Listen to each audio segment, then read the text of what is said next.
Mic check 1 2 1 2. It's the Y2K Collector, and I'm here to share my first Nintendo Switch pickup, I think, of 2024. This might be the first Nintendo Switch game I bought all year because, as a lot of you know, I no longer collect for the Switch. However, this was a game that I've had my eye on since 2023 because it harkens back to a genre that I very much enjoy. And it's also a continuation of a Dreamcast game that I used to have in my collection, but I no longer have in my collection.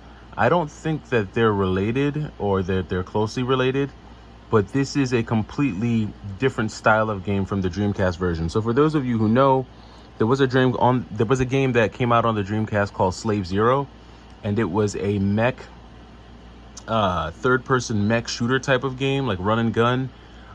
It kind of felt like Mech Warrior, but just really action-packed. It was kind of one-dimensional, not a lot of variety, and after a while, it could get boring.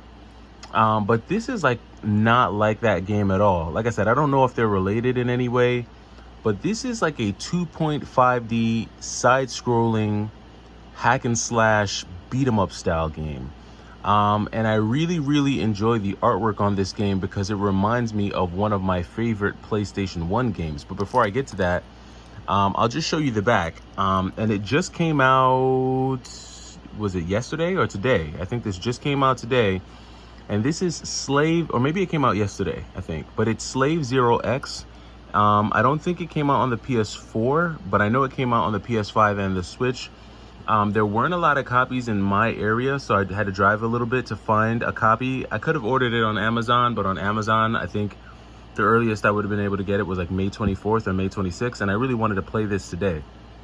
So, as you can see here, it's a stylish 2.5D character action game set in the biopunked world of Slave Zero 99. So it is related to the biopunk world of Slave Zero back in 1999. That was the Dreamcast game that came out on the in this franchise, but it definitely doesn't play that way at all. Now the background, the background scenes, those definitely look like reminiscent to what you would have saw in the original Slave Zero, but the gameplay on this is very different. You can parry, you've got moves that you can execute. It feels very much like a kind of like a fighting game or like a beat 'em up with the moves and attacks that you have here. But I really got this one because of the graphical art style. It's like a mixture of 2.5D and then like sprite based artwork for the main character. And I think he just looks sick in this one. Now, like I said, I haven't had a chance to play it. I just picked it up, so I'm going to pop it open, but I can definitely tell that there is some good stuff inside. It does come with a manual, so that adds to the whole retro feel of this game. And there are just some Switch games that when they come out, they just feel super retro. And there are some Switch games that I really wish I didn't sell when I sold off a huge lot. I did keep a big majority of the ones that I felt, I needed to keep in the collection. But Slave Zero is definitely a really dope game, one that I would recommend you check out. And if you're thinking about like what this game actually plays like, it reminds me a lot in terms of gameplay style of Strider 2 for the PlayStation 1. So if you've never played Strider 2, Strider 2 is like a side-scrolling hack and slasher, and it follows that same 2.5D background, but Strider himself is like this really colorful and bright. They put him in this like colorful and bright pixel art, so you can see it right here on the back of the case how Strider kind of looks. And Slave Zero kind of feels and plays the same way when I watch the gameplay footage, and Strider is a ton of fun. A very short game and a very fast game. So I don't know if Slave Zero X is going to be just as short as Strider was. Perhaps it might be a little bit longer, but it's a really good one. It's a really good one, and I'm excited. Now, it hasn't gotten the best reviews. I've seen a lot of different critiques about the gameplay, the parry system, just the overall story behind the game, the variety. And usually with games like this, people tend to label them as button mashers after a while. because if you aren't used to playing fighting games and you're not used to like executing moves in a fighting game, like a Street Fighter or a Tekken or Marvel vs. Capcom, most people do just button mash those games because, you know, fighting games are very technical. You know, they require a lot more precision in real time.